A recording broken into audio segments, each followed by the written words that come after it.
Pastor Ricardo Landim é pastor e supervisor da Vinha. Pastoreia a Igreja Videira na Zona Norte de São Paulo, no bairro de Vila Cachoeirinha.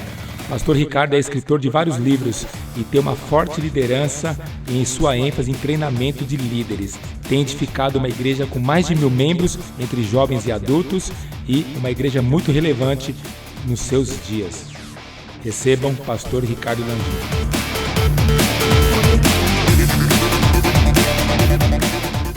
Irmãos, eu trouxe um livro que eu vou lançar semana que vem, chama Reprogramando-se. É um tema assim diferente, mas é um tema assim muito sugestivo para os dias de hoje, né? Eu tenho ministrado em alguns lugares e visto quanta crise na vida de pastor, de líder, de esposa, de mãe, de empresário, de empreendedor, porque eles não compreendem que o tempo mudou e não conseguem reprogramar a sua mente. Amém, irmãos? Quero compartilhar com você, mas antes eu queria contar um testemunho que eu tinha até esquecido. Estava conversando com o irmão lá em cima. Ele falou que Deus me usou através do meu testemunho para ele comprar um imóvel. Eu falei, glória a Deus. E aí ele falando, lembrei de um testemunho. Falei, eu preciso te contar um testemunho. O que me levou a Deus me abençoar com o imóvel foi um outro testemunho. O imóvel foi a consequência maior de um testemunho menor. Eu morava de aluguel no primeiro andar, construí uma churrasqueira. E aí aquela fumaça, aquele barulho, eu queria mudar mais para cima. E eu fui lá, peguei a chave com o porteiro, alguns apartamentos vazios. Ele falou, só não olha o 74, porque o dono é meio doido. Eu falei, por quê? Ele gastou uns 50 mil para reformar em tempos de crise. Eu falei para ele que ele não ia alugar, que ninguém queria pagar o valor. Aí eu falei para minha esposa, vamos olhar os apartamentos. Nós fomos olhando, e eu com a chave do 74, eu falei, vou entrar não, porque ela vai ficar com vontade de vir morar aqui, porque você está todo reformado. Ela falou, amor, é esse. Eu falei, nem olha, só trouxe você só para você dar uma olhada, mas não tenho dinheiro. E Deus me falou, o que você tem na sua vida, está ligado ao que você pode ter, ou está ligado ao que eu posso te dar? Você me diz que fez um seminário para ser pastor, e você pensa como escravo? Você foi treinado para ser um escravo, ou você foi treinado para ser um filho muito amado? Eu falei, puxa, tantos anos de cemitério, seminário. E aí eu sei que Deus fez um milagre, o porteiro testemunhou meu respeito, o cara dono de uma escola cristã, o cara baixou o preço, não foi poderoso. E um dia eu fui pregar numa igreja, uma mulher que trabalhava como diarista ouviu esse testemunho. Ela começou a chorar, e aí não conheci ela, depois de alguns meses eu encontrei ela em outro lugar pregando, ela falou, preciso te falar uma coisa. O dia que você falou, eu falei, eu como diarista, família muito simples, sem cultura, nunca orei para Deus me dar um imóvel próprio, porque olhando para as minhas condições financeiras, nunca isso ia acontecer. E eu entendi que eu sentado no prédio de uma igreja, minha vida inteira, eu era uma escrava. E eu trabalhava uma mulher riquíssima, ela pregou para a mulher, a patroa dela, a patroa rejeitou a mensagem, ela já entendeu, se eu continuar pregando, eu vou ser demitida. E ela tinha uma filha, escola caríssima, e ela começou a pregar para a criança, e a criança começou a mudar de vida, começou a mudar tudo na casa dela, e a patroa ficou muito impactada. Irmãos, a patroa deu um apartamento mobiliado e um carro para ela. Eu vou dizer, o que você pode ter, não está ligado ao que você pode fazer, está ligado ao que Ele fez naquela cruz. E eu vou dizer uma coisa para você, tudo é possível, porque Ele já fez, a obra já foi consumada. E eu espero que, foi um testemunho que despertou ela. Eu espero que nesse dia de muita inspiração, você possa ser impactado com a palavra de Deus, você pode ser impactado pelos testemunhos de Deus na sua vida. Diga para o seu irmão, tudo é possível aqui crer. Diga ao seu irmão, o céu é o limite. Aleluia, curva a sua cabeça, feche os seus olhos, peça para que o Senhor se mova poderosamente nessa manhã na sua vida, transformando, quebrando paradigmas velhos, te inspirando, levando você a uma nova atmosfera de fé, de posicionamento. Ó Deus, eu oro nessa manhã, que o Senhor se mova de uma forma tão poderosa e tão especial neste lugar. Sabemos que tudo aquilo que o Senhor tem feito em nós e através de nós, não está ligado àquilo que nós somos, mas àquilo que o Senhor é em nós. Ó Deus, inspira cada irmão nesses dias, em nome de Jesus. Irmãos, eu quero pregar sobre reprogramando-se através de ciclos. Lá em Tiago, capítulo 1, versículo 2 até o versículo 4, Quando fala reprogramando, tem a ver com a maneira que você enxerga. Jesus disse, se seus olhos forem bons, a sua vida vai ser boa. Agora, como que eu sei se os meus olhos são bons ou não? Tem a ver com a maneira que você enxerga. Então a mulher, que era uma diarista ali, os olhos dela não eram bons. Por que não eram bons os seus olhos? Porque ela nunca conseguiu entender da parte de Deus que ela era filha. Então talvez você tenha os seus desafios, as suas limitações, as suas dificuldades, mas quando você olha, você percebe que é muito complicado, que é muito difícil.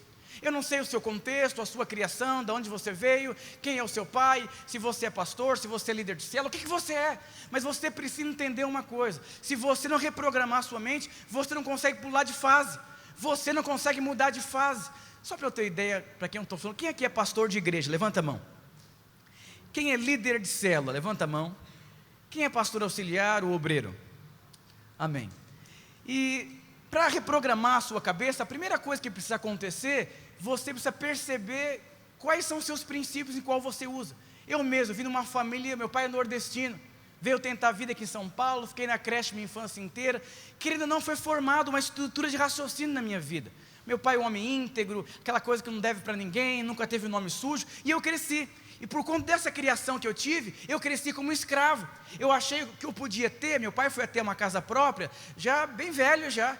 Então eu cresci nesse ambiente cultural, uma cultura foi formada na minha vida. Você percebe que a primeira coisa que Deus disse para Abraão, quando Deus chamou Abraão, foi o quê? Sai da sua terra, sai da sua parentela, sai da casa do seu pai, abre mão dos princípios que você aprendeu e vai para o lugar que eu vou te mandar. Agora é muito difícil, irmão, você abrir mão do lugar que você está, porque está encrostado. Pede para um homem assim de 55, 60 anos de idade, montar um grupo no WhatsApp, mandar um e-mail, montar uma página no Facebook, ele vai infartar, vai ter um ataque cardíaco. Por quê? Ele não consegue reprogramar, porque ele não aprendeu isso. E eu vou dizer uma coisa, quanto mais velho você se torna, mais dificuldades você vai ter. Por quê? Por causa da sua programação mental. É como se fosse um computador. Chega uma hora que encheu, não cabe mais nada. E se não cabe mais nada, você vai ter que fazer o quê? Vai ter que esvaziar, vai ter que deletar algumas coisas. Mas é difícil deletar o que deu certo. Mas o que deu certo no passado, talvez não dá certo no presente. Olha o que Tiago diz. Meus irmãos, considerem motivo de grande alegria o passar por diversas provações. Olha aqui a reprogramação. Como que eu vou considerar um motivo de muita, não é nem pouca, muita alegria, o você passar por diversas provações? Quantas pessoas passam por tribulações, por provações e ficam tristes? Cara de limão chupado, cara de nota fiscal paulista. Por quê? São crentes que não entenderam que Deus ama eles em todo o tempo. Então, porque a compreensão, os seus olhos não são bons. E para você entender que os seus olhos não são bons, você precisa aprender a enxergar. Porque se você não enxergar como Deus enxerga, você nunca vai comprovar que a vontade de Deus é boa, agradável e perfeita. Pois vocês sabem que a prova da sua fé produz perseverança. E a perseverança deve ter uma ação completa, a fim de que vocês sejam maduros, íntegros, sem que falte a vocês coisa alguma. Olha o que a Bíblia está dizendo, que existe uma ação, existe um processo de Deus na sua vida, no meio da tribulação. E qual que é o propósito da tribulação? Fazer você alguém completo, fazer você alguém maduro, fazer você alguém consistente. E nos dias de hoje, para onde você olha, você vê pastor com falta, você vê líder com falta, você vê pais com falta. Falta do que? Falta tudo. Falta sabedoria, falta consistência, falta maturidade, falta liderança, falta uma cabeça empreendedora, falta uma visão, falta uma estratégia, falta tudo. Por quê? A tribulação, eles não conseguem entrar por um processo. É como Deus mandasse uma tribulação e Ele coloca você dentro da tribulação, não porque Ele é mau, Ele quer fazer você alguém completo. Mas quando você não se alegra na tribulação, a sua vida vai ser atribulada a vida inteira. Então o que era para ser um propósito específico e curto na sua vida, em áreas diferentes, se torna moradia. É como o Fernandinho canta, o deserto não é o seu lugar. Eu vou dizer para você, o deserto não é o seu lugar, mas é um lugar que vai formar você. Vai formar caráter, consistência, liderança, estratégia, inspiração. Mas por que muitas pessoas entram no deserto, passam por um período de turbulência e não permitem que a ação de Deus se estabeleça na vida deles? Irmãos, eu já fechei célula, eu já fechei empresa, eu já perdi discípulos, já aconteceu tanta coisa na minha vida, e eu vou dizer, em cada momento que eu passo, eu preciso entender que Deus quer formar algo na minha vida. Você vê empresários incompletos, o cara tem um empreendimento lá, 5 anos depois não mudou a fachada, não ampliou, não tem funcionário, não tem um processo de atendimento, não tem um processo de RH, não tem um marketing. Por quê? Porque a tribulação da concorrência, a tribulação de desenvolver, a tribulação da tecnologia, ele não consegue entrar nesse ciclo de transformação para ser um empresário mais completo. Então o que ele faz? Ele é destruído. Minha esposa vai lançar um livro semana que vem, e é interessante que o livro tem a ver com essa ação, tem a ver com esse processo de gravidez. Somos pais de 2 filhos, teve 4 abortos, uma história assim, assustadora, mas eu tenho certeza que se nós não entrássemos por essa ação, não teria testemunho. Quantas pessoas morreram sem contar o seu testemunho? Essa mulher que era uma diarista, ela decidiu entrar nessa ação. Deus me colocou aqui, ela é rica, ela é patroa, mas eu sou filha de Deus. Ela trabalhou a vida inteira para ter a casa dela, mas eu sou filha de Deus. Entrar por essa ação. Quantas pessoas feridas, magoadas, rejeitadas, frustradas, porque você não entendeu o benefício da tribulação. Seja um motivo de muita alegria, aleluia. Estou sem dinheiro, aleluia. Estou com muito dinheiro, aleluia. Deu certo, aleluia. Não deu certo, aleluia. Lembro uma vez na porta da igreja, jovenzinho pensando em casar, conversando com o irmão, ele falou: ó, todo mundo da igreja fala que minha mulher é uma cobra voadora, só porque ela é rebelde, divide a célula, fuma depois a célula, bebe não sei o quê. Ele falou, mas eu não consigo enxergar ela dessa forma. Minha esposa é um anjo de Deus, mulher de Deus. Aí, eu estava pensando em casar, quase que eu desisti quando eu conheci a mulher dele. A mulher saiu assim, meu amor, agora! Eu falei, meu Deus do céu, me livra da mulher perversa. E aí depois de 2 anos, a mulher teve uma experiência com Jesus, parou de fumar, foi transformada, se tornou quebrantada. Sabe por quê? Porque ele entrou na ação. Ele falou, essa mulher vai transformar a minha vida. É como Deus mandou o homem empurrar a pedra não saiu do lugar. Mas Deus não mandou o homem que a pedra saísse do lugar, mandou o seu homem empurrar. E o que Deus formou no homem? Força, consistência, sabedoria, outra compreensão da vida. Então você precisa entender, qual é a ação que você está? A ação talvez está há 40 anos nessa ação. Qual é o processo de Deus que Deus colocou você? Eu vou dizer, eu quero compartilhar com você sobre ciclos. É inevitável, para você se reprogramar, você vai se deparar com ciclos diferentes na sua vida. Ciclos de amadurecimento. Quantas pessoas são imaturas há tantos anos? Quantas pessoas não têm dinheiro e faz muitos anos? Quantas pessoas vivem no cheque especial e faz muitos anos? Quantas pessoas, os filhos não respeitam elas, faz muitos anos? Quantas pessoas não rompem no ministério e faz muitos anos?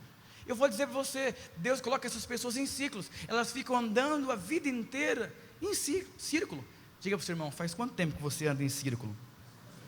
São ciclos de desafios, são ciclos de tempo. O que Daniel disse? Ele estabelece o tempo. Então, se Deus definiu que esse é o tempo de você prosperar, você vai prosperar. Mas se Deus falou que esse é o tempo de você aprender a lidar com escassez, o que Paulo falou? Eu posso todas as coisas, mas é em escassez e também em abundância. Irmãos, eu já chorei até sangue de fome no seminário. Tomamos sopa, água com sal, lá 21 dias não tinha comida. Mas o que? Esse é o tempo de Deus. Irmãos, eu almocei no 50, nem sei se existe ainda aquele salgado que era 50 centavos, 2 anos da minha vida com groselha. Mas depois fui comer um PF, aí depois fui comer um Outback, aí a comida japonesa, agora eu como em bons lugares. Por quê? Deus estabeleceu o tempo. Eu tenho um testemunho para contar, eu tenho uma história para contar, porque eu entrei por esse ciclo de tempo. Mas tinha irmãos que comiam 50 naquela época, até hoje comem 70, porque não é mais 50. Não mudaram a cabeça, não se alegravam com aquele bolovo, aquela coxinha, e falaram, aleluia, obrigado, porque essa coxinha eu vou testemunhar ela um dia. Vai ser um testemunho, vai entrar para o best-seller, vai fazer parte do livro. Não tem histórias para contar, são histórias meia contadas. Você parou no meio do caminho, o testemunho não foi até o final. A Bíblia fala que importa como você termina e não como você começa. Não importa se você não está bem hoje, é o final das coisas. Agora a grande questão é, você precisa entender, nos dias de hoje, as pessoas olham para dentro delas e talvez você perceba que você não tem dentro de você o que era para você ter. O pai se depara com um filho adolescente E o pai olha para dentro dele e fala: eu não tenho consistência, não tenho coragem de confrontar meu filho. Porque Deus colocou em uma série de processos na vida dele, para ele ir até o fim e receber realidade. Jesus pregava como quem tinha a autoridade. A autoridade é o quê? Uma autorização, era uma realidade. Ele fazia parte de um reino real. E eu vou dizer, vivemos em dias de muitos barulhos. Na minha região lá, eu vou passando nas ruas, várias igrejas pintando a parede de preto. Eu vou pintar a minha também, porque suja muito.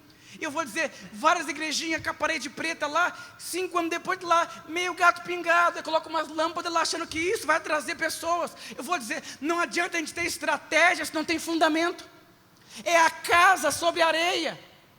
Primeiro vem o que? A fundação. Primeiro vem o fundamento. E depois vem o que? Depois vem as estratégias. Oração. Primeiro vem você ora, depois você tem uma ação. Mas as pessoas não querem entrar nesse ciclo, e elas começam a entrar para uma vida que? De ação, de Marta, a martaria pura. Fazer. Mas isso o que? Isso não mantém consistência. Eu vou dizer, é o empresário que olha para dentro dele, é o pai que olha para dentro dele, é o líder que olha para dentro dele, é a mãe que olha para dentro dela e ela não acha o que ela deveria achar, porque ela é incompleta. Tiago fala, a tribulação tem uma ação, e essa ação vai desenvolvendo áreas na sua vida, até que você se torne uma pessoa completa, por um propósito específico.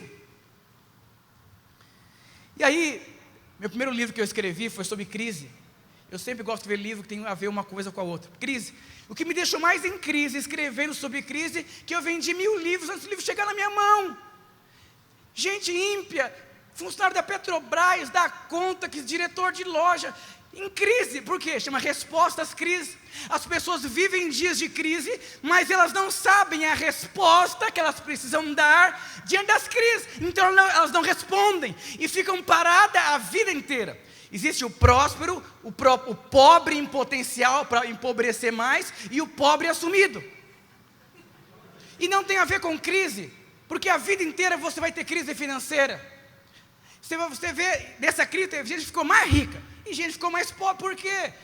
Na crise o cara tem o conteúdo, sabedoria, estratégia, o dinheiro vai mudar de bolso. Quem que é o pobre em potencial de empobrecer mais? É aquele que está parado no tempo faz anos, no ministério, parado na vida financeira, parado emocionalmente, não sei o que eu faço. Enquanto isso, a pobreza está sendo desenvolvida na vida dele. E quando terminar de consolidar a pobreza, ele vai desce ladeira abaixo. E o próspero? Todos os anos são melhores. Todos os anos são melhores. Ele comia nos 50 anos, vai comer no PF, no bar da esquina agora. E no outro ano, pastor, vai comer no Girafas lá, o estrogonofe da promoção de quarta-feira. E depois, pastor, vai comer no hotel. E depois, vai comendo, vai desenvolvendo. E ele olha para trás, como Zacarias diz, não despreze os pequenos começos. Mas quantas pessoas desprezam os pequenos começos? Eu queria pregar numa grande conferência. Vai pregar no cemitério primeiro. Começa lá. Começa pregando no cemitério, depois você vai desenvolvendo, lidar com pequenos começos. Mas as pessoas não querem pequenos começos. Por quê? Não tem fundamento. É igual a criança. O adolescente começa a ler uma revista e fala, eu quero ser jogador. Mas ele mal sabe que um jogador tem que correr lá 18 quilômetros, fazer 500 abdominais, 600 flexões, chega em casa quebrado. Irmãos, eu jogava bola. Mês de dezembro era férias, janeiro era 600 abdominais por dia. Nós subimos e descíamos a escada assim, corria em tanque de caminhão de areia, aquele negócio todo. No final do dia o diabo ficava, nem era crente. Você não nasceu para isso, porque você fica assim, adolescente. E está cheio de gente que quer ser relevante na vida, mas você tem uma mentalidade de adolescente. Você não tem noção dos processos. Você vem num treinamento como esse, não, agora minha vida vai resolver, porque eu estou num treinamento. Eu vou dizer uma coisa para você, isso aqui é só uma ferramenta. Se você não entender que existe uma forma de você usar a ferramenta, você não adianta. Não adianta ter um cheque de 50 mil reais na mão de uma criança de 5 anos de idade. Ela não vai saber usar. E Deus, Ele quer levar você, Ele quer amadurecer. Como Paulo falou, um dia eu era menino, falava, pensava, mas eu fiz uma escolha um dia, de amadurecer. E aí quais são os ciclos da crise? Irmãos, crise é algo que vai acontecer com você durante toda a sua vida. Pastor, quando que chega uma crise? Eu não sei. Talvez você entrou aqui feliz assim, sabe? Vai sair daqui em crise. Várias conferências que eu vou, sair em crise. Eu falei, meu Deus, por que eu fui nessa conferência? Você sai em crise. Você sai em crise. Eu vou dizer, grandes ideias também saem. Um pode sair em crise, outro pode sair cheio de ideias. Eu lembro no carro, na Marginal uma vez, um calor. E foi onde escrevi o livro da crise. Uma irmã liga para minha esposa: eu estou em crise, não sei o que eu faço, acho que vou sair da igreja. E nesse um irmão que trabalhava no banco, cheio de Deus, começou a gostar dela, mas ela não sabia. E eu falei: não dá não. Escrevi o livro, ela nem sabe que foi para ela o livro, foi o que mais vendeu. Para ela foi muita crise, para mim foi escrever um livro. Então eu vou dizer para você: você pode sair daqui de várias maneiras. Você vai sair, depende daquilo que Deus quer fazer na sua vida e da maneira da sua compreensão. Agora, crise é quando o tico e teco, ele simplesmente, ele não funciona mais. O tico e teco está batendo, tec, tec, tec. É o pobre desenvolvendo a pobreza dele. Ele está em crise lá há muito tempão assim. Não sei, meu Deus, e agora? A crise parou ele. Eu vou dizer, a crise tem o poder de paralisar a sua vida ou de promover a sua vida.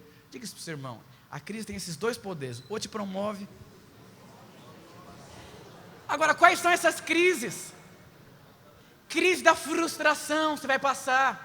Crise de identidade, crise de limitação. Olha a vida de Pedro. Jesus disse: você vai me negar. Vou não. Você vai me negar. E negou, porque Pedro não enxergava quem ele era. Já conversou com um pobre que acha que é rico? Aquele pobre que toma dólar e a rota Coca-Cola, que quer fazer um barraco na companhia aérea. Esse é o pobre, ele é pobre e acha que é rico, não se enxerga. Pedro não se enxergava. Irmãos, eu lido com pessoas que não se enxergam. Uma vez um casal falou: queremos conversar com vocês e tudo. Falou: fiquem despreocupados, porque o nosso casamento é uma bênção, talvez seja até o melhor da igreja, e atenda os casamentos. E o pior casamento, não sei nem se existe um casamento tão esquisito, mas não se enxerga. É aquela pessoa que acha que é o último bolacha do pacote, que é o último pregador dessa geração, você não é a traquinas de morango, o último do pacote. Eu vou dizer, as maiores frustrações é porque você não consegue se enxergar. E aí quando vem a frustração, você perde o chão onde você pisa. Fui pregar uma vez num lugar, um pastor de 60 e poucos anos de idade, chorando, falou: pelo amor de Deus, me ajuda, a minha vida inteira, eu não sei mais quem eu sou, o que eu vou fazer da vida, não sei o quê. Porque ele se fechou para mudanças, e anos foi construindo, até o dia que ele se deparou com uma crise profunda, desestabilizou o ministério, agora não sabe quem ele é, para onde ele vai. Eu vou dizer, aconteceu com Pedro, chorou amargamente, mas ele deu uma resposta. Crise de limitação. Você vai perceber que você é limitado, você é alguém limitado. Mais cedo, você pega a vida de Josué. Josué foi assumir o lugar de quem? De Moisés. Quem era Moisés? Era quase o super-homem do Velho Testamento. Ele vai assumir ele. Agora, assumir alguém que não deu certo é uma coisa, agora assumir alguém que deu certo é muito complicado. Lembro uma vez um pastor assumiu o lugar de um pastor assim, muito usado por Deus. A igreja chamava ele de nerd. Não acredito, esse nerd assumiu a igreja, porque a discrepância ela era muito grande. Limitação, você vai se deparar muitas vezes com limitações como Josué. Crise de identidade, quem eu sou, o que eu vou fazer, e agora o que eu faço da minha vida? É inevitável, você vai passar por crises. Se você entende que você foi criado por Deus para ser alguém relevante, é inevitável, você vai passar por crises. E agora o que você vai fazer com todas essas crises? Eu lembro que eu trabalhei com jovens praticamente minha vida inteira, e vou e assumo uma igreja. Irmãos, eu fiquei com tanto medo de pregar a primeira vez, que eu falei: o que eu prego agora? Aí eu fui lá pregar, preguei todo acanhado, todo inseguro. O irmão falou: pastor, é você que está aí dentro, tem alguém aí dentro. Por quê? Crise de identidade. Aí um pastor falou assim: você toma muito cuidado, porque você não é mais pastor de jovem, tem que mudar a forma de você pregar. Eu comecei a ficar num conflito: o que eu faço da minha vida agora? Está chegando domingo. E eu vou dizer uma coisa: muitas pessoas deixam de ser o que elas são, por conta de passar por crise de identidade. Você vê lá a vida de Jeremias, Deus chamou ele: eu vou colocar as minhas palavras na sua boca, mas eu não sei falar direito. Eu vou dizer, está aqui alguém na frente aqui, que era cheio de crise de identidade. Ele levou 3 anos para tirar os carrapatos dentro de mim. E eu vou dizer uma coisa: está cheio de gente em crise. Nos lugares que eu vou ministrar, você vê gente com 50 anos em crise, crises básicas da vida, de como lidar, de como fazer. Eu não sei ser gente. coisas aqui dentro de você. O maior desafio é você aprender a se relacionar com Deus. Você tem alguém que cuida de você, em qual você tem coragem de abrir o seu coração. Muitas pessoas não têm coragem de serem transparentes, de abrir o coração. Você tem crise de inferioridade, você não consegue nem se aceitar. Como que você vai ser alguém relevante? Você precisa entender que Deus já te aceitou, Ele te ama, Ele é o seu Pai. Você é filho, filho muito amado de Deus. Ele quer desenhar você, Ele quer imprimir em você o amor dEle, a graça dEle, para que você possa aprender a lidar com as crises como filho. Diga para o seu irmão: você é filho amado. Jeremias percebeu: eu não tenho uma identidade. E agora, como que eu vou ser profeta sem identidade? Eu, Ricardo, como que eu vou ser pastor de uma igreja de adultos agora, se a vida inteira eu nunca lidei com adulto? Eu lembro que eu assumi a igreja, e aí, minha primeira noite, todo empolgado como pastor de igreja, um casal liga lá, uma mulher estava com a mala feita, ia separar, fiquei 6 horas na casa do casal, falei: e agora? Aí depois toca, vou para outro casal, e eu falei: meu Deus, o que eu faço? Cheio de crise de identidade. Eu vou dizer uma coisa: tem gente que se perde na crise de identidade. Você desestabiliza, filhos desestabilizam a casa muitas vezes, crise de casamento desestabiliza a casa muitas vezes, crise financeira desestabiliza os seus projetos, desestabiliza. Agora a grande questão é: você vai reformular sua cabeça, vai reprogramar o seu entendimento, ou você vai permitir que as crises desestabilizem você completamente, e a vida de Deus, a promessa de Deus vai para o ralo. Você pode ser uma grande promessa ou um pequeno acontecimento. Sim, eu aprendi com o pastor José Carlos: é melhor você ser um pequeno acontecimento do que uma grande promessa. Quantas pessoas é profecia, profecia, profecia, profecia, mas não consegue nem se tornar um pequeno acontecimento? Diga para o seu irmão: os anos têm feito o que com você? Muitas promessas ou pequenos acontecimentos? E aí você vê crise de crenças. A maneira que você pensa não funciona mais. A maneira que você fazia não funciona mais. Eu tenho certeza que você está aqui porque existe uma crise dentro de você. Você está buscando uma solução. Eu preciso resolver o meu problema. Eu vou dizer uma coisa para você: a vida vai produzir mudanças agressivas na sua vida. Agressividade financeira, agressividade nos relacionamentos, que vai produzir crises. Agora a grande questão é: você vai conseguir se reprogramar ou não? Ou vai ficar parado no tempo? Quantas pessoas fazem anos que estão paradas no tempo? E a crise do paradigma tem a ver com você se reprogramar. Lembro uma vez, fui no Sebrae, um treinamento, aí o palestrante falou: quem ele que leu o jornal de hoje? Quase ninguém levantou a mão. Falou: então, por isso que vocês estão aqui no período da manhã fazendo treinamento e estão desempregados, porque vocês não têm informação. Se você não se veste, se você não fala, se você não tem postura, quer dizer uma coisa: você não reprogramou a sua cabeça. Quem sai com guarda-chuva está crendo que vai chover. Agora quem sai e não leva o guarda-chuva não está crendo que a chuva vai vir. Automaticamente quem reprograma sua mente, ele começa a agir como as coisas já tivessem acontecido. Isso chama-se fé. Diga ao seu irmão: você anda de que forma?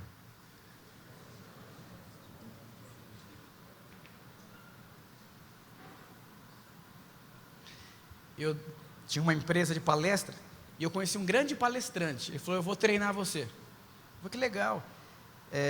Tem 2 formas de motivar as pessoas. Você pode mentir para elas, vão ficar muito motivadas. Eu falei: como que pode? Tem 2 formas de motivar. Você pode mentir para elas, dar um show assim, de aquele negócio todo, o pessoal sai motivado. Depois de um mês elas percebem que moram no barraco, que não tem dinheiro, que tem um carro financiado. Mas tem outra forma de motivar que ela é mais complicada: falar a verdade para elas. Eu falei: eu gosto mais dessa. Ele falou: essa é a única que funciona, mas a gente prefere usar mentira, porque dá mais dinheiro. Eu falei: não, essa eu não quero não. Sabe, reprogramando-se, eu queria falar sobre alguns princípios básicos. Como que eu faço para me reprogramar a partir de agora? Primeiro princípio de reprogramação: aprenda a trocar a sua roupa sem perder o seu conteúdo. O que é isso? Uma vez eu pregar num lugar, um senhor falou: preciso conversar com você, que eu julguei você a sua pregação inteira. Eu falei: o que é isso? Fui apedrejado, não sabia, brincando. Ele falou que você falou umas coisas assim muito perigosas.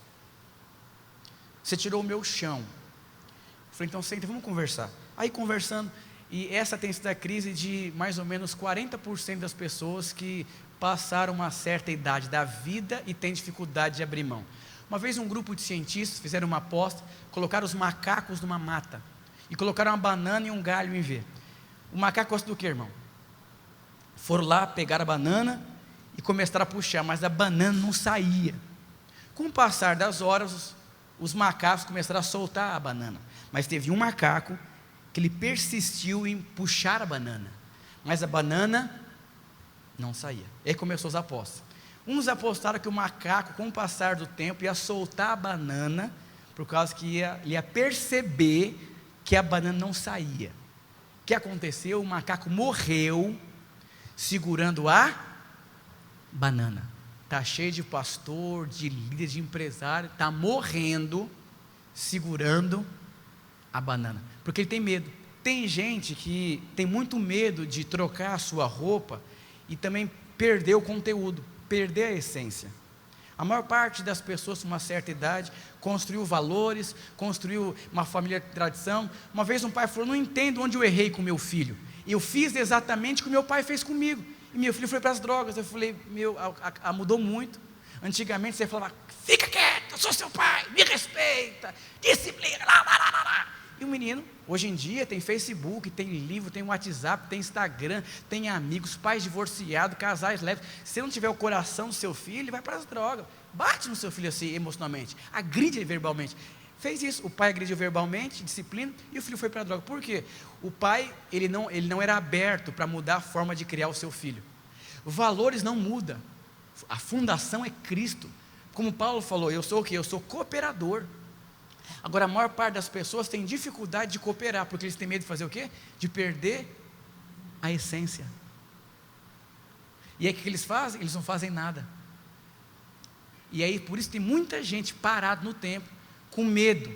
Diga para o seu irmão, reprogramar não morde não, fala para ele.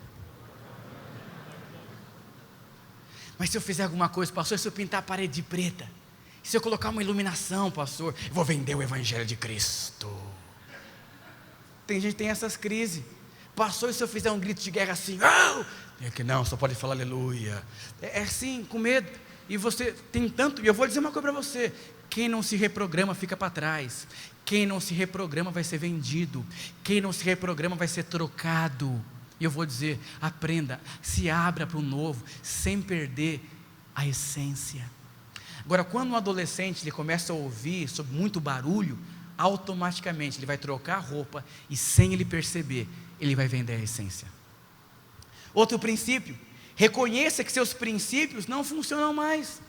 Talvez o que funcionou no passado não funciona mais. Mas qual que é a grande questão? Você vê o Outback? Alguém já comeu no Outback? Tem várias hamburguerias agora atendendo igual o Outback. E eu vou dizer aqui, uns 3 anos, o Outback está falido, se não reformular o atendimento dele. Eles ajoelham assim e falam, o senhor quer mais alguma coisa? Na verdade você fala, eu vou até lá para me sentir bem. E eu vou dizer, tem muita gente que não consegue. Pega um garçom aí, que trabalhou a vida inteira atendendo as pessoas normalmente, e põe essa pessoa no Outback. Tem como ela trabalhar no Outback? Ela vai ter que reformular a cabeça dela. Por quê? Porque a vida inteira ela aprendeu de uma forma. E eu vou dizer uma coisa para você, as pessoas estão sendo trocadas por máquina. Toda essa crise econômica que está acontecendo no país, vários donos de grandes empresas disseram, eu mandei muita gente embora, foi uma oportunidade, porque eram pessoas que chegavam atrasadas, pessoas que não aprendiam, não se capacitavam, não se desenvolviam.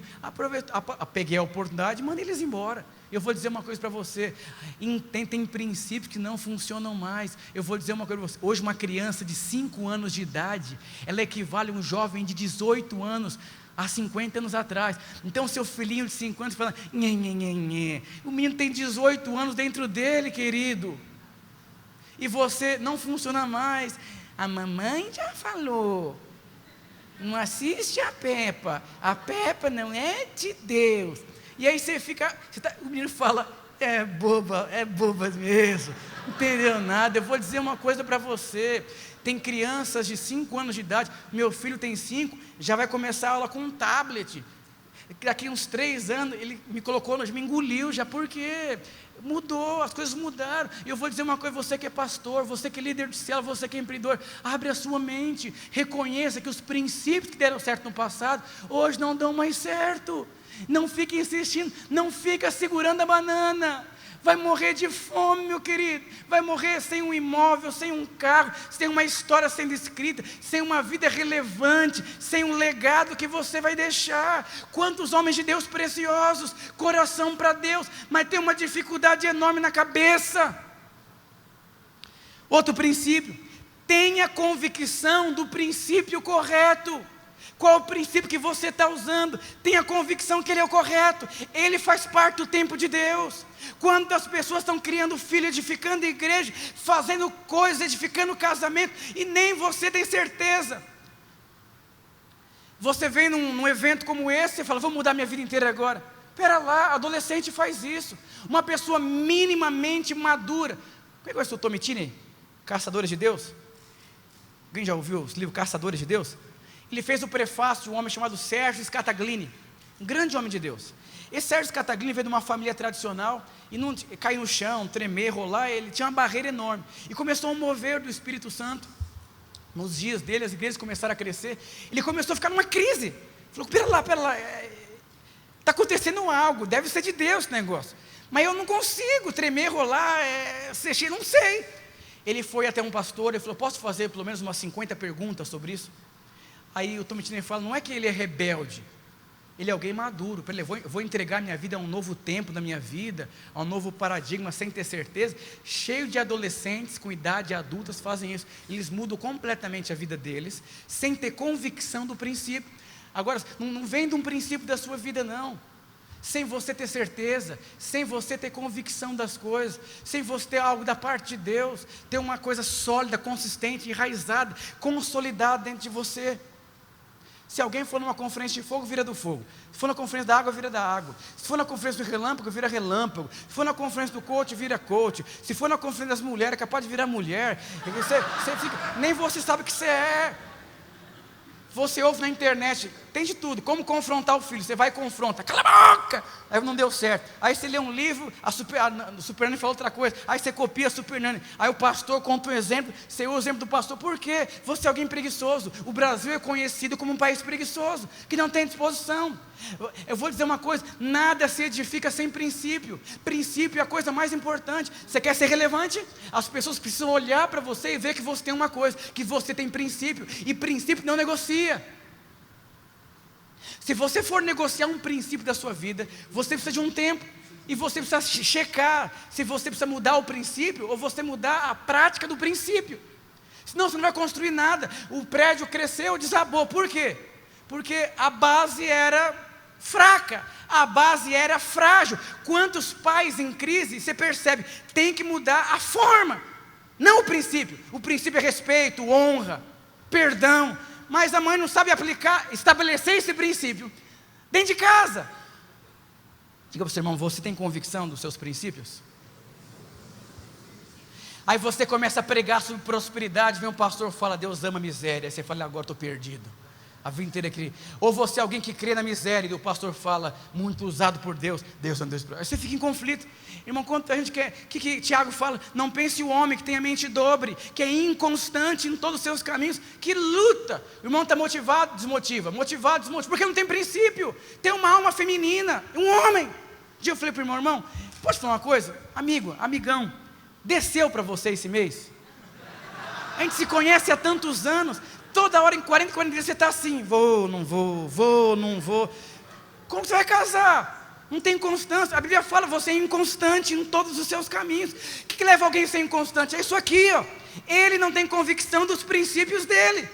Uma vez um pregador, uma igreja muito grande, o irmão não queria batizar, e o pastor falou, meu Deus, é a pessoa mais comprometida e não quer batizar. Foi lá conversar com o irmão, não concordo com o batismo, não concordo com tudo isso que você está pregando. Mas o que você vem fazer aqui? Eu gosto de ouvir só a gente que tem convicção naquilo que fala. E tem poucas pessoas que conheço, você é uma delas. Então vem aos domingos de manhã. Eu não acredito no que você fala, mas você acredita tanto que eu gosto de ouvir, isso me inspira. E eu vou dizer, você ouve alguns vídeos no YouTube? Você vê, a pessoa acredita no que ela está falando, ou a pessoa não acredita. Esses dias meu tio falou, montei um canal para meu filho, curte aí. Virou moda. Eu vou dizer, se você quer ser alguém relevante, você precisa ter convicção. Eu tenho convicção que eu fui criado por Deus para ser próspero, convicção que eu sou filho amado de Deus. Tem até esse livro aqui, um pastor fala, né, que ele tem uma impressão que muitos que me ouviriam seriam milionários. O que aconteceu esses dias? Meu irmão falou assim, pastor, eu prosperei muito, depois comecei a ouvir as suas mensagens, e eu quero te abençoar com uma parte de um carro novo. Eu falei, o que é isso? Está começando a profecia a acontecer? E convicção. Você tem convicção? Ou as tribulações desestabilizam você? As tribulações fazem você duvidar. Deus falou que você vai ser pastor de uma igreja grande? Testes vão vir, tribulações vão vir. Deus me falou que eu vou ter uma igreja de 5 mil membros local. Aí um pastor falou, não sei o que você vai fazer, o problema é seu, mas Deus me mandou falar para você que você passou 5 mil. Eu falei, e virou, você se vira agora. Eu falei, eita Deus. Eu vou dizer uma coisa para você, dúvidas vão vir. Lembra quando eu comecei a igreja lá, fizeram uma abaixo-assinado para fechar a igreja lá na Cachoeirinha. O primeiro batismo foi uns 15 vizinhos lá fazer uma baixaria, colocaram os carros na frente do prédio da igreja para não ter culto no domingo. Você fez o quê, pastor? Nada. Não foi eu que eu pedi para ser pastor. Eu falei, Deus, agora o senhor faz alguma coisa. Aí eu precisava de 30 mil reais para fazer a acústica. O que você fez, pastor? Nada, não tinha dinheiro. Eu falei, irmãos, Deus quer enriquecer alguns essa semana aqui, precisa fazer alguma, então se cair uns milhões na conta dos irmãos, me procure dar oferta. Um falou, pastor, caiu 10 mil, estou 5 mil, eu falei, aleluia. Agora eu podia ficar abalado, vou me matar, chamar a polícia, e agora? Eu vou dizer uma coisa, se você não sabe lidar com as suas emoções, é melhor você fazer outra coisa. Se você não sabe lidar com as emoções, fala outra coisa. Meu filho já desmaiou lá em casa, perdeu a respiração, minha esposa com a placenta baixa. Eu vou dizer uma coisa, seja estável. Você conhece irmão que faz uma tempestade num copo de água? Tem até aqueles vídeos engraçados, desconfinados. A mulher fala para o marido assim, preciso falar com você urgente. Fala, não, mais tarde a gente fala. Aí o cara, meu Deus, e agora? Vai acontecer o quê? Não sei o quê. Ele chega em casa, amor, o que foi? Não era nada não, eu até esqueci. Tem gente que é assim. Se alguém falar amanhã, eu tenho algo para falar para você, muito importante. Falar, ai meu Deus, e agora? Você não consegue viver por quê? Emoções. Outro princípio, procure por pessoas que chegaram aonde você deseja chegar. Eu lembro que eu falei para os irmãos, eu tinha um pensamento de pobre, de escravo, e eu ouvi o testemunho do pastor Isaías, que sem dinheiro ele entrou num lugar lá e falou, vou comprar um apartamento. E eu comecei a conversar com ele, e um dia eu passei numa rua, tinha uma placa assim, apartamento na planta. Aí tinha um pastor junto comigo, falei, vai lá, pergunta quanto que eu vou comprar. Aí fui lá, falei, meu irmão, tem R$6 na conta aqui, eu não sei, mas vou comprar. Começou a acontecer os milagres na minha vida. O quê? Convicção. Agora, o que gerou convicção? Andar com pessoas que alcançaram o que você deseja. Vai marcar com um pastor, alguém que criou filho, vai ler livros por indicação, vai ler livros junto com o seu pastor. Irmão, já li dezenas de livros junto com os meus pastores que cuidou de mim. O que significa isso aqui? Como que eu posso aplicar isso aqui? Hoje em dia tem até coach de livros. O que tirou o Palmeiras da crise há uns 3 anos atrás foi um coach, sabia? Sabia, pastor? Foi um coach.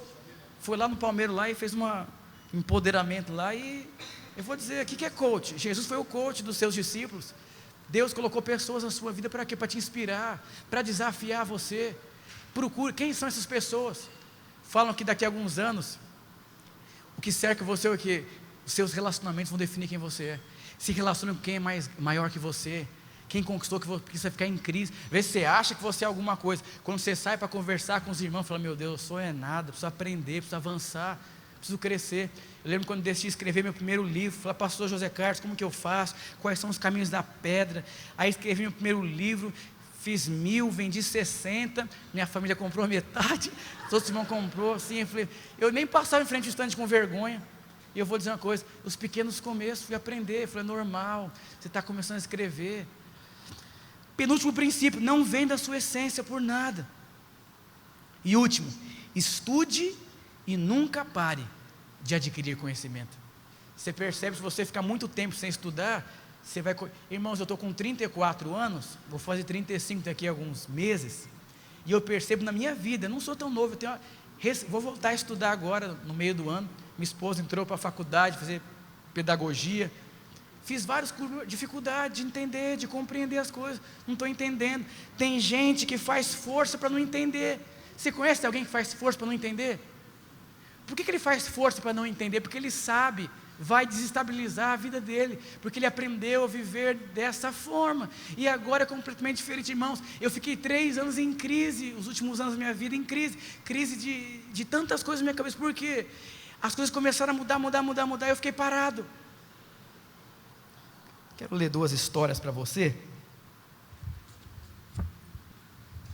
Não espere o fim da sua vida para você parar e avaliar a forma que você edificou ela.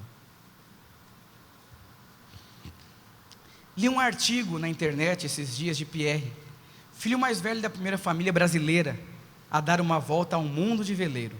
Gostaria de compartilhar com você. Outro dia tive o privilégio de fazer algo que adoro. Fui almoçar com um amigo. Hoje, chegando perto dos seus 70 anos, gosto disso. São raras as chances que tenho de escutar suas histórias e absorver um pouco de sabedoria das pessoas que já passaram por grandes experiências nessa vida. Depois de um almoço longo, no qual falamos bem pouco de negócios, isso aqui é um princípio, contei um pouco do que estava fazendo, e meio sem querer disse a ele: pois é, empresário, hoje tem de matar um leão por dia. Foi sua resposta, rápida e afiada. Não mate o leão, você deveria mesmo é cuidar dele. O grande empresário, no fim da sua jornada, aprendeu, desde pequeno, que todos os dias você precisa matar um leão. E uma pessoa querendo começar a caminhada empresarial foi conversar com esse grande empresário, que foi muito exitoso. E falou: eu ouvi isso e esse não é o princípio correto. Pois é, fiquei surpreso com a resposta, e ele provavelmente deve ter notado minha surpresa, pois me disse: deixe-me lhe contar uma história que quero compartilhar com você. Segue mais ou menos o que consegui lembrar dessa conversa. Pierre, existe um ditado popular antigo que dizia: temos que matar um leão por dia. E por muitos anos eu acreditei nisso, e acordava todos os dias querendo encontrar o tal leão. A vida foi passando, e muitas vezes me vi repetindo essa frase. Quando cheguei aos 50 anos nos meus negócios, já tinha crescido e precisava trabalhar um pouco menos, mas sempre que lembrava do tal leão, afinal, quem não se preocupa quando tem que matar um leão por dia? Pois bem, cheguei aos meus 60 e decidi que era a hora dos meus filhos começarem a tocar a firma. Mas qual foi a minha surpresa em ver nenhum dos 3 estarem preparados? A cada desafio que enfrentavam, pareciam que iam desmoronar emocionalmente. Para minha tristeza, tive que voltar à frente dos negócios, até conseguir contratar Paulo, que hoje é o nosso diretor-geral. Este fracasso me fez pensar muito. Reprogramou com 60 anos. O que fiz de errado no meu plano de sucessão? Hoje, no alto dos meus quase 70 anos, eu tenho uma suspeita: a culpa foi do leão. Novamente eu fiz cara de surpreso. O que o leão tem a ver com essa história? Ele, olhando para o horizonte, como tentando buscar um passado distante, me disse: pode ser que a culpa não seja 100% o leão. É mais fácil justificar dessa forma, porque desde quando meus filhos eram pequenos, dei de tudo para eles: educação excelente, oportunidade de morar no exterior, estágio em empresas de amigos, mas ao dar tudo, esqueci de dar um leão para cada um deles, que era mais importante. Meu jovem, aprendi que somos resultado dos nossos desafios. Com grandes desafios nos tornam grandes, com pequenos desafios nos tornam pequenos. Aprendi: quanto mais bravo é o leão, mais gratos precisamos ser. Glória a Deus por Davi. Por isso aprendi que não só respeitar o leão, mas admirá-lo e gostar dele. Que a metáfora é importante, mas errônea. Não devemos matar um leão por dia, mas sim cuidar do nosso, porque o dia em que o leão em nossas vidas morrer, começamos a morrer junto com ele. Depois daquele dia, decidi aprender com o meu leão, que eram os desafios, se tornarem oportunidades para crescer, ser mais forte, me virar nesta selva que vivemos. Quais são os seus leões? Eu queria chamar os irmãos do louvor. Quais são os seus leões? Quais são os seus desafios? O que Davi se tornou? Quem era o leão de Davi? O leão e o urso. Depois vieram os Golias, vieram as crises, veio o exército. Eu vou dizer uma coisa para você: os anos que estão diante de você vão ser cheios de desafios. Confessar um pecado para os irmãos. Teve uma vez que eu tentei suicídio.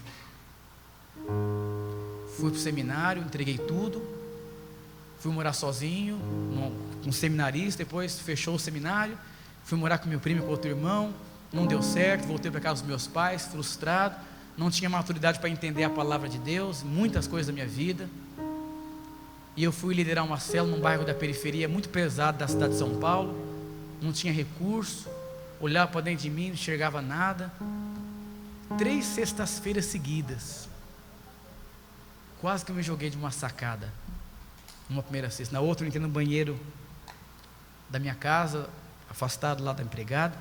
Eu entrei literalmente embaixo de um armário.